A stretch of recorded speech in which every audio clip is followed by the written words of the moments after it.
We have a ton of news regarding a potential sale of TNA, who could be buying them, and what does WWE have to do with it? Like, legit, this is crazy. Also, a new AEW signing has been confirmed. We're going to talk about that too. If you guys want more videos like this, don't forget to click that subscribe button. This way you never miss a video on the channel. We got to talk about it. Ace Austin is now all elite. Wow. That is crazy. So, obviously, I'm a big fan of TNA, and I'm a big fan of Ace Austin, and what a tremendous talent this kid is. Well, he appeared as a surprise opponent for Ricochet at the AEW Collision tapings. I'm not going to spoil the outcome, but Tony Khan did come out on the stage and reveal that Ace Austin has signed with All Elite Wrestling. Now, after 7 years with TNA, Ace Austin left the company. He was not re-signed. And you guys might remember Ace Austin for the stuff that he did as a tag team with Chris Bay, which was tremendous stuff, obviously. But now we're kind of like in a situation where we don't know Chris Bay's return plans. Like, it was very clear for TNA, like, them as a tag team probably won't be a thing anymore. Ace Austin being part of the X division is amazing, but like, they just didn't re-sign him. They couldn't come to a new deal, whatever. And then, of course, with him going to AEW, he's another TNA star that found his way into AEW, which is cool. Like, I'm happy for the dude, honestly. Like, Ace Austin deserves national TV exposure. He deserves to be out there and doing things, whether it's NXT, WWE, AEW, it doesn't matter. Like, it's very cool to see this. But I know some people aren't going to want to hear me say this. But the truth is, I'm going to stand on business. Ace Austin going to AEW is just another signing for AEW. I love this kid's talent. I'm happy for this kid.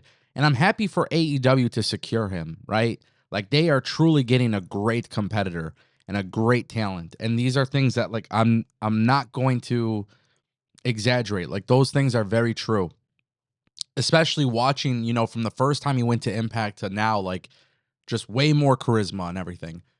But when everybody in AEW does great moves and great wrestling matches, the first thing I often think about is, how can AEW utilize this talent differently? And the good news is, Ace Austin is that dude that could go in there, have a great character. He carries a great confidence. Like, they could do stuff with him. I'm scared, based on seeing how Josh Alexander and Deonna Purrazzo have been booked. I'm scared if Ace Austin is just another guy in the roster, or if they actually have plans for him. And that's what I really need to know. That brings us to our next topic. Ladies and gentlemen, there was a very, very weird report that came out. Very weird report. We got to talk about it. You probably don't even know who this guy is in the photo that I have on the screen, but he goes by the name of Lorenzo Fertitta. Very, very wealthy man. And in fact, Lorenzo Fertitta was he was the owner of UFC before the UFC became part of the Endeavor umbrella, which now is TKO.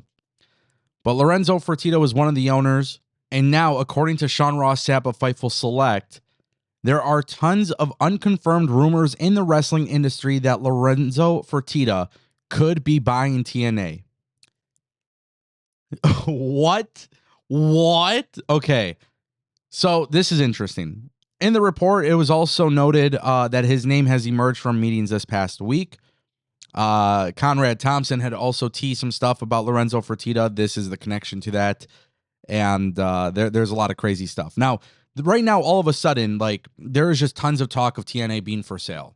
And if Anthem were to sell TNA, that's fine. Like, they could do that. Lorenzo Fertitta, I don't really know if he has any history with professional wrestling. Obviously, from the UFC, he understands that. So he understands live events and logistics, and he understands how to make money, whatever. But Lorenzo Fertitta getting into the business of professional wrestling would be really interesting. Now, at this time, we don't know what TNA's plans are. We don't know how TNA plans to move differently. We don't know how TNA may go about doing a sale. But Anthem selling the company would be very, very strange, in my opinion. And the reason why I would find it to be very strange is because you could sell it to a guy like Lorenzo Fertitta. You could sell it to another wrestling company. You could do a million things with it. But Anthem seems to be doing pretty damn well with Impact. Like, the TNA brand is doing extremely well in comparison to where Anthem was with it, in 2018, 2019, 2020. Like, TNA is actually thriving. So I don't know. I mean, for them, sure, if it's a business move, yeah, I guess that could make a lot of sense.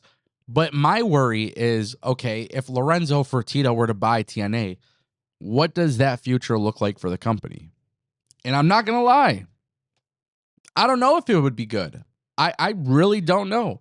And as a lifelong TNA fan, dude, that worries me. And then you have to wonder, okay, well, why didn't TNA get sold to Scott D'Amore? I don't know. But then here's where it gets crazier. WWE apparently has some control over here. They have an option to purchase TNA.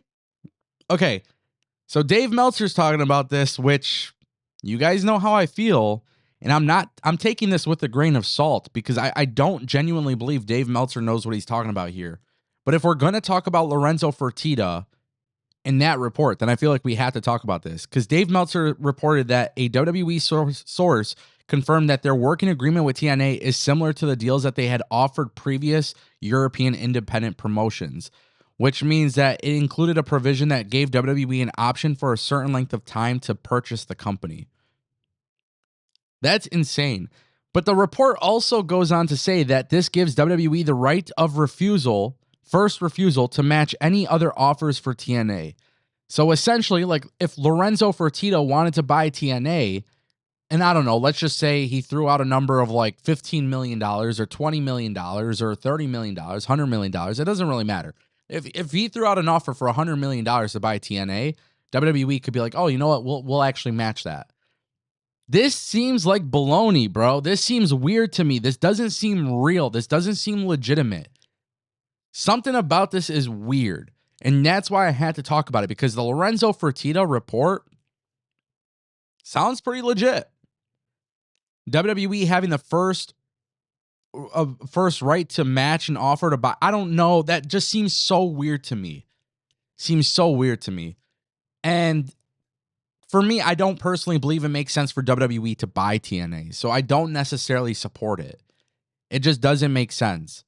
And I also don't really want to see Anthem lose TNA. I feel like Anthem's doing a great job. It just seems weird.